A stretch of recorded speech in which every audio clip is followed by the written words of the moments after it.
City Ravi ಹಾಗೆ ಲಕ್ಷ್ಮೀ ಹೆಬ್ಬಾಳ್ಕರ್ ಅವರ ನಡುವಿನ ಡರ್ಟಿ ಪಾಲಿಟಿಕ್ಸ್ ನ ವಾರ್ ಇವತ್ತು ಕೂಡ ಮುಂದುವರೆದಿದೆ. ಲಕ್ಷ್ಮೀ ಹೆಬ್ಬಾಳ್ಕರ್ ಅವರು ಆಡಿಯೋ ವಿಡಿಯೋ ಸಾಕ್ಷಿಯನ್ನ ಪ್ರೊಡ್ಯೂಸ್ ಮಾಡಿದ್ರು. ಸಭಾಪತಿ ಹೊರಟ್ಟಿ ಅವರು ಇದು ಫೇಕ್ ಇರಬಹುದು, FSL ನಿಂದ ರಿಪೋರ್ಟ್ ಬರಲೇಬೇಕು ಅಂತ ಹೇಳಿದ್ರು. ಒಂದರ್ಥದಲ್ಲಿ ಸಿಟಿ ರವಿ ಅವರಿಗೆ ಕ್ಲೀನ್ ಚಿಟ್ ಕೊಟ್ಬಿಟ್ರು ಸಭಾಪತಿಗಳು ಅನ್ನೋ ತರ್ಕ ಕೂಡ ಆಗ್ತಾ ಇದೆ.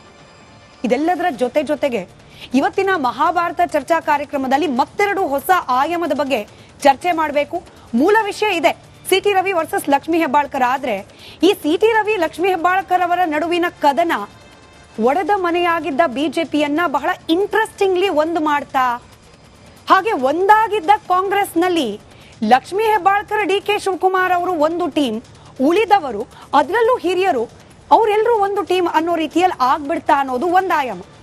ಎರಡನೆಯದ್ದು, ಇಲ್ಲೂ ಕೂಡ ಕಾಂಗ್ರೆಸ್ನಿಂದ ಸೆಲೆಕ್ಟಿವ್ ರಿಯಾಕ್ಷನ್ ಆಗ್ತಾ ಇದೆ. ಅದರಲ್ಲೂ ಆಡಳಿತಾರೂಢ ಪಕ್ಷ ಸಿಟಿ ರವಿ ಅವರ ಮೇಲೆ ಇಮಿಡಿಯೇಟ್ ಆಗಿ ಆಕ್ಷನ್ ತೆಗೆದುಕೊಂಡ ಪೊಲೀಸ್ ಇಲಾಖೆ ಸುವರ್ಣಸೌಧದ ಗೇಟ್ ಅನ್ನ ಕಾಲಿನಿಂದ ಒದ್ದವರ ಮೇಲೆ ಏನ್ ಆಕ್ಷನ್ ತೆಗೆದುಕೊಳ್ತು ಅನ್ನೋ ಪ್ರಶ್ನೆಯನ್ನ ಬಿಜೆಪಿಗರು ಮಾಡ್ತಿದ್ದಾರೆ.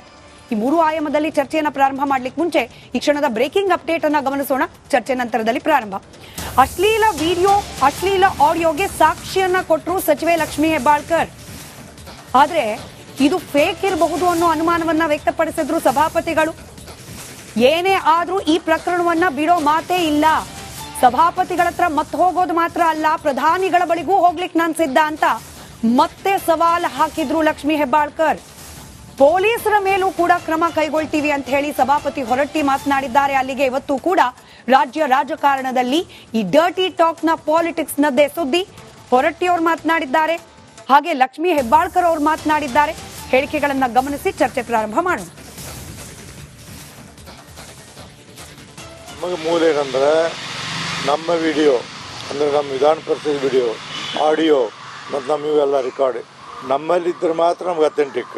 ಹೊರಗೆ ಯಾರು ಕೊಟ್ಟರು, ಮೊಬೈಲ್ ಕೊಟ್ಟರು, ಮತ್ತೊಂದನ್ನು ಕೊಟ್ಟರು ಅಂದ್ರೆ ಅದನ್ನು FSL ಕೊಟ್ಟರೆ ಕಳಿಸ್ತೀವಿ. ಆ ರಿಪೋರ್ಟಿಂಗ್ ಮತ್ತು ಆ ರಿಪೋರ್ಟ್ ಮೇಲೆ ತೀರ್ಮಾನ ಮಾಡೋದು. ಅವನು ನಮಗೆ ಸಂಬಂಧ ಇಲ್ಲ ವಿಷಯ, ಅದರ ಪರಿಶೀಲನೆ ಮಾಡಬೇಕಾಯ್ತು. ಪರಿಶೀಲನೆ ಮಾಡ್ಬೇಕಾದ್ರೆ FSL ಕಳಿಸ್ಬೇಕು. FSL ರಿಪೋರ್ಟಿಂಗ್ ಬರ್ತದೆ, ಅದ್ರ ಮೇಲೆ ನಮ್ಮ ಅಂದರೆ ಅದೊಂದು ಕಂಪ್ಲೇಂಟ್ ಅಂತ ಹಿಂಗಾಗಿದೆ ಅಂತ ಕೊಡ್ತಾರೆ. ಇಲ್ಲಿ ರೆಕಾರ್ಡ್ ಆಗಿಲ್ಲ, ಆಗಿಲ್ಲ, ಯಾರೋ ಫೇಕ್ ಮಾಡ್ಕೊಂಡಾರ. ನಮ್ಗೆ ಸಂಬಂಧ ಇಲ್ಲ ಅದು, ನಮ್ಮಲ್ಲಿ ರೆಕಾರ್ಡ್ ಇದೆ. ನಮಗೆ ಮೂಲ ಏನಂದ್ರೆ ನನ್ನ ಹತ್ರ ಕೂಡ ಸಾಕ್ಷಿ ಇದೆ, ನಾನು ಕೂಡ ಸಾಕ್ಷಿಯನ್ನು ರಿಲೀಸ್ ಮಾಡ್ತೀನಿ. ಯಾವುದೇ ಕಾರಣಕ್ಕೂ ಸಿಟಿ ರವಿ ಅವರನ್ನ ಕ್ಷಮಿಸುವಂತ ಪ್ರಮೇಯನೇ ಇಲ್ಲ. ನಾನು ಹೋರಾಟ ಮಾಡ್ತೀನಿ. ಇಡೀ ಮಹಿಳಾ ಕುಲಕ್ಕೆ ಏನು ಅವರು ಇವತ್ತು ಅನ್ಯಾಯ ಮಾಡಿದ್ದಾರೆ, ಈ ಪದವನ್ನು ಬಳಸಿದ್ದಾರೆ, ಅವರಿಗೆ ಶಿಕ್ಷೆ ಆಗುವವರೆಗೂ ಈ ಲಕ್ಷ್ಮೀ ಹೆಬ್ಬಾಳ್ಕರ್ ಸುಮ್ಮನೆ ಕೂರೋದಿಲ್ಲ ಅಂತ ಹೇಳಲಿಕ್ಕೆ ಬಯಸ್ತೇನೆ. ಏನಾಗಿದೆ ಅವ್ರಿಗೆ ಗಾಯ, ಎಷ್ಟಾಗಿದೆ ಗಾಯ, ಎಷ್ಟು ಹೊಲಿಗೆ ಬಿದ್ದಿದ್ದಾವೆ ಅವ್ರಿಗೆ? ಪಟ್ಟಿ ಸುತ್ಕೊಳ್ತಾರ ಏನು? ಬೇರೆಯವ್ರ ಕಣ್ಣಿಗೆ ಪಟ್ಟಿ ಕಟ್ಟದೇನಂತ ತಿಳ್ಕೊಂಡಿದ್ದೀರಾ ನೀವು? ಸಿಟಿ ರವಿ ಅವರೇ, ನೀವು ನನಗೆ ಆ ಪದವನ್ನು ಬಳಸಿದ್ದೀರಾ, ಅದರಿಂದ ಇವತ್ತು ನನ್ನ ಮನ ನೊಂದಿದೆ. ಆದರೆ ಇಂಥ 100 ಸಿಟಿ ರವಿಯನ್ನ ಎದುರಿಸ್ತೀನಿ. ಏನಾಗಿದೆ ಅವ್ರಿಗೆ? ಚರ್ಚೆ ಪ್ರಾರಂಭ ಮಾಡ್ಲಿಕ್ಕೆ ಮುಂಚೆ ಇವತ್ತಿನ ಮಹಾಭಾರತ ಪ್ರಶ್ನೆ ಕಡೆ ಗಮನ ಕೊಟ್ಬಿಡೋಣ. ಸಿಟಿ ರವಿ ಅವರು ಅಶ್ಲೀಲ ಪದವನ್ನ ಬಳಕೆ ಮಾಡಿದ್ದು ಸರಿನಾ ತಪ್ಪ ಅನ್ನೋದು ಇವತ್ತಿನ ಮಹಾಭಾರತ ಪ್ರಶ್ನೆ. ಸಾಧ್ಯ ಆದ್ರೆ ಸ್ಕ್ರೀನ್ ಮೇಲೆ ತನ್ನಿ. ಯಾರೆಲ್ಲ ಓಟ್ ಹಾಕಿದ್ದೀರಿ? ನಾನು ಗಮನಿಸಿದಾಗ 15,000ಕ್ಕೂ ಅಧಿಕ ಓಟ್ಗಳಾಗಿತ್ತು. ಯಾರೆಲ್ಲ ನಿಮ್ಮ ಅಭಿಪ್ರಾಯ ತಿಳಿಸಿಲ್ಲ, QR ಕೋಡ್ ನಿಮ್ಮ ಸ್ಕ್ರೀನ್ ಮೇಲೆ ಕಾಣ್ತಾ ಇದೆ. ನಿಮ್ಮ ಅಭಿಪ್ರಾಯವನ್ನ ಅದನ್ನ ಸ್ಕ್ಯಾನ್ ಮಾಡುವ ಮೂಲಕ ತಿಳಿಸಬಹುದು. ಕೊನೆಯಲ್ಲಿ ಉತ್ತರವನ್ನ ನಾವು ಚರ್ಚೆ ಮಾಡೋಣ. ಚರ್ಚೆಯಲ್ಲಿ ಕಾಂಗ್ರೆಸ್ ವಕ್ತಾರರು ನಟರಾಜ್ ಗೌಡ್ರಿದ್ದಾರೆ, ಬಿಜೆಪಿ ವಕ್ತಾರರು MG ಮಹೇಶ್ ಅವರು ಆಫ್ಟರ್ ಲಾಂಗ್ ಟೈಮ್, ಹಾಗೆ JDS ವಕ್ತಾರರು ನಾಗೇಂದ್ರ ಪ್ರಸಾದ್ ಅವರಿದ್ದಾರೆ, ರಾಜಕೀಯ ವಿಶ್ಲೇಷಕರಾದ ಬಸವರಾಜ್ ಇಟ್ನಾಳ್ ಸರ್ ಇದ್ದಾರೆ. ಎಲ್ರಿಗೂ ಕಾರ್ಯಕ್ರಮಕ್ಕೆ ಸ್ವಾಗತ. ನಟರಾಜ್ ಗೌಡ್ರೆ, ಸಭಾಪತಿ ಹೊರಟ್ಟಿ ಅವರು ಹೇಳಿದ್ರಲ್ಲಿ ತಪ್ಪಿದೆಯಾ? ಕಲಾಪದಲ್ಲಿ ಅಫಿಷಿಯಲಿ ರೆಕಾರ್ಡ್ ಆಗಿದ್ದು ಮಾತ್ರ ನಮಗೆ ಅಥೆಂಟಿಕ್, ಅದು ಅಲ್ಲದೆ ಇರೋದನ್ನ ನಾವು ಸಾಕ್ಷೀಕರಿಸದಲೆ ಸತ್ಯ ಅಂತ ಒಪ್ಕೊಳ್ಳಿಕ್ ಸಾಧ್ಯ ಇಲ್ಲ ಅಂತ ಸಚಿವೆ ಲಕ್ಷ್ಮೀ ಹೆಬ್ಬಾಳ್ಕರ್ ಅವರು ಬಿಡುಗಡೆ ಮಾಡಿದ್ರು ಅಂದ ಮಾತ್ರಕ್ಕೆ ಅದು ಒರಿಜಿನಲ್ ಅಂತ ಹೇಳಿ ಒಪ್ಕೊಳ್ಬೇಕಾ? ಇಲ್ಲ, ಸಭಾಪತಿಗಳು ಅದನ್ನ ಒರಿಜಿನಲ್ ಅಂತ ಒಪ್ಕೋಬೇಕಂತ ಏನಿಲ್ಲ. ಸತ್ಯ ಇದು ಸತ್ಯನೇ. ಸತ್ಯ ಅಂತ ಅವ್ರು ತಿಳ್ಕೊಬೇಕಾದ್ರೆ ಮಾನ್ಯ ಸಭಾಪತಿಗಳು ತನಿಖೆಗೂ ಆದೇಶ ಮಾಡಬೇಕು. ಆಮೇಲೆ ಅದನ್ನ FSLಗೂ ಕಳಿಸ್ಬೇಕು. FSLಗೆ ಯಾವಾಗ ಕಳಿಸ್ತಾರೆ ಸಭಾಪತಿಗಳು ಈಗ ನಮ್ಗೊಂದು ದೂರು ಬಂದಿದೆ, ಲಕ್ಷ್ಮೀ ಹೆಬ್ಬಾಳ್ಕರ್ ಅವರು ದೂರು ಕೊಟ್ಟಿದ್ದಾರೆ, ಮತ್ತೆ ಮಹಿಳಾ ಆಯೋಗ ಒಂದು ದೂರು ಕೊಟ್ಟಿದೆ, ಇದ್ರ ಮೇಲೆ ಕ್ರಮ ತಗೊಳ್ಳಿ ಅಂತ. ಇದನ್ನು ಬೇಸ್ಡ್ ಆಧರಿಸಿ ನೀವೊಂದು FIR ಹಾಕಿ ತನಿಖೆ ಮಾಡಿ ಅಂತ ಅವರು ಪೊಲೀಸ್ ಇಲಾಖೆಗೆ ಗೃಹ ಇಲಾಖೆಗೆ ಅದನ್ನು ವರ್ಗಾವಣೆ ಮಾಡಬೇಕು. ವರ್ಗಾವಣೆ ಮಾಡಿದಾಗ ಪೊಲೀಸ್ ಇಲಾಖೆ ಯಾವ ವಿಡಿಯೋಗಳನ್ನ ಸಭಾಪತಿಗಳು ಕೊಡ್ತಾರೆ, ಅವ್ರಿಗೆ ಏನ್ ದಕ್ಕಿದೆ ಅದ್ರ ಮೇಲೆ, ಮಹಿಳಾ ಆಯೋಗದವ್ರು ಏನ್ ದೂರು ಕೊಟ್ಟಿದ್ದಾರೆ ಅದ್ರ ಮೇಲೆ ಅದನ್ನ FSL ರಿಪೋರ್ಟ್ ಮಾಡಿ ತನಿಖೆ ಮಾಡಿ ಅದನ್ನ ತಿಳಿಸ್ತಾರೆ. ಸಭಾಪತಿಗಳ ಮಾತು ಸರಿ ಇದೆ. ಯಾಕಂದ್ರೆ ಅಲ್ಲಿ ರೆಕಾರ್ಡ್ ಆಗಿದೆ, ಸದನದಲ್ಲಿ ರೆಕಾರ್ಡ್ ಆಗಿದ್ರೆ ಮಾತ್ರ ಅದನ್ನ ಅವ್ರು ಅಥೆಂಟಿಕ್ ಅಂತಾರೆ. ಆಚೆಯಿಂದ ಮಾಧ್ಯಮದಾಗ್ಲಿ ಅಥವಾ ಬೇರೆ ಯಾವುದೇ ಸೋಷಿಯಲ್ ಮೀಡಿಯಾದಾಗ್ಲಿ ಅಥವಾ ಯಾವುದೇ ಮೊಬೈಲ್ ರೆಕಾರ್ಡ್ದಾಗ್ಲಿ ವಿಡಿಯೋ ಬಂದಾಗ ತನಿಖೆಗೆ ಒಳಪಡಿಸಿದಲ್ಲಿ ಅದೊಂದು ಸತ್ಯ ಅಂತ ಅವ್ರು ಹೇಳೋದಿಲ್ಲ, ಅದು ಸುಳ್ಳು ಅಂತಾನೂ ಹೇಳೋದಿಲ್ಲ. ಅದನ್ನ ತನಿಖೆಗೆ ಒಳಪಡಿಸಬೇಕು ಅಂತ ಮಾತ್ರ ಹೇಳ್ತಾರೆ. ಮತ್ತೆ ಯಾಕೆ ಡಿಸಿಎಂ ಅವರಿಗೆ ಸಭಾಪತಿಗಳ ಮೇಲೆ ಅಷ್ಟೊಂದು ಮುನಿಸು, ಅವ್ರು ಮಾಡಿದ್ ಸರಿ ಇಲ್ಲ ಅನ್ನೋ ಆರೋಪ? ಇಲ್ಲ, ಸಭಾಪತಿಗಳು ಏನಾಗಿದೆ ಅಂದ್ರೆ ಇದನ್ನ ಅವತ್ತೇ ಅವರು ತನಿಖೆ ಕೊಡಬೇಕಾಗಿತ್ತು, ನಂಬರ್ 1. ನಂಬರ್ 2, ಅಲ್ಲಿನ ಕಮಿಷನರ್ ಮತ್ತೆ ಅಲ್ಲಿನ ಪೊಲೀಸ್ ತನಿಖಾಧಿಕಾರಿಗಳು ಏನ್ ಹೇಳೋದು ಅಂದ್ರೆ, ನಾವು ಸಭಾಪತಿಗಳ ಗಮನಕ್ಕೆ ತಂದೆ ಅವ್ರಿಗೆ ಇದನ್ನು ತಿಳಿಸಿನೇ ನಾವು ಅವ್ರನ್ನ ಅರೆಸ್ಟ್ ಮಾಡಿದ್ದು. ಸದನದೊಳಗೆ ಬಂದು ಅರೆಸ್ಟ್ ಮಾಡಿಲ್ಲ, ವಿಧಾನಸೌಧ ಒಳಗಡೆ ಬಂದು ಅರೆಸ್ಟ್ ಮಾಡಿಲ್ಲ. ಅವರು ಮೆಟ್ಟಿಲ್ ಮೇಲೆ ಕೂತ್ಕೊಂಡು ಪ್ರೊಟೆಸ್ಟ್ ಮಾಡ್ತಾ ಇದ್ದಾಗ ನಾವು ಅವ್ರು ಅರೆಸ್ಟ್ ಮಾಡಿ ಕರ್ಕೊಂಡು ಹೋಗಿದ್ದೀವಿ, ಇದನ್ನ ಅವ್ರ ಗಮನಕ್ಕೆ ತಂದೆ ನಾವು ಮಾಡ್ತಾ ಇದೀವಿ ಅಂತ. ಆದ್ರೆ ಸಭಾಪತಿಗಳು ಒಮ್ಮೆ ಮಾಧ್ಯಮದಲ್ಲಿ ಹೇಳ್ಬೇಕಾದ್ರೆ ನನ್ ಗಮನಕ್ಕೆ ತಂದಿಲ್ಲ, ನನ್ಗೆ ಹೇಳಿಲ್ಲ ಅಂತ ಹೇಳಿದ್ದಾರೆ. ಸೊ ಇದು ಕಾಂಟ್ರಾಡಿಕ್ಟ್ ಆಗುತ್ತೆ. ಯಾಕಂದ್ರೆ ಪೊಲೀಸ್ ಇಲಾಖೆಯವರು ಅವರೇ ಹೇಳ್ತಾ ಇದ್ದಾರೆ, ಅದು ಸೂಕ್ತವಾಗಿ ಹೇಳ್ತಾರೆ.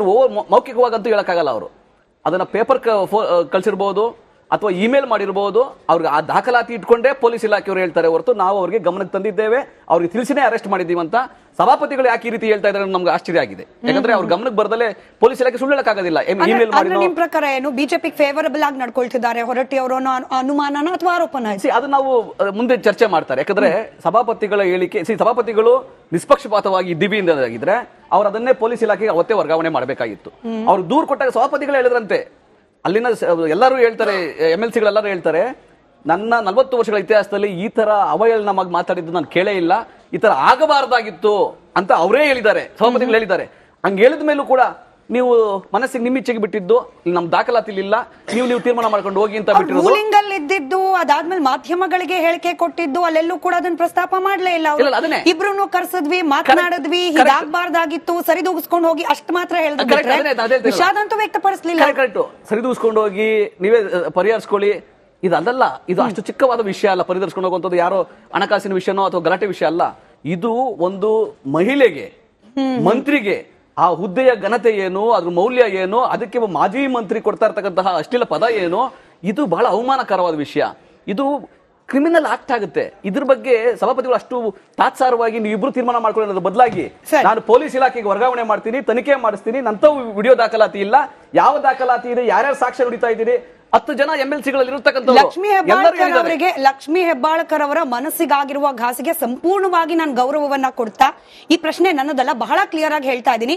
ಸಾಮಾಜಿಕ ಜಾಲತಾಣದಲ್ಲಿ ಚರ್ಚೆ ಆಗ್ತಿರೋದು ನಿಮ್ಗೂ ಆಬ್ವಿಯಸ್ಲಿ ಬಂದಿರುತ್ತೆ. ಲಕ್ಷ್ಮೀ ಹೆಬ್ಬಾಳ್ಕರ್ ಅವರ ಗೌರವದ ಬಗ್ಗೆ ಇಷ್ಟೆಲ್ಲ ಮಾತನಾಡ್ತಿರುವ ಕಾಂಗ್ರೆಸ್ ನಾಯಕರಿಗೆ ಹಿಂದೆ ಸತೀಶ್ ಜಾರಕಿಹೊಳಿ ಅವರು ಏನು ಮಾತನಾಡಿದ್ರು ಮರ್ತೋಯ್ತಾ? ಆ ಪ್ರಶ್ನೆಗೆ ನೀವು ಉತ್ತರ ಕೊಡಿರಂತೆ ನಟರಾಜ್ ಗೌಡ್ರೆ. ಕೊಡದೇ ಇದ್ರು ಪರವಾಗಿಲ್ಲ, ಯಾಕಂತಂದ್ರೆ ಇಲ್ಲಿ ಚರ್ಚೆ ಮಾಡಬಹುದಾ ಇಲ್ವಾ ನನಗೆ ಗೊತ್ತಿಲ್ಲ. ನೀವು ಕೊಡಿರಂತೆ, ನಾನು ಮಹೇಶ್ ಮಾತನಾಡ್ಕೊಂಡು ಬರ್ತೀನಿ.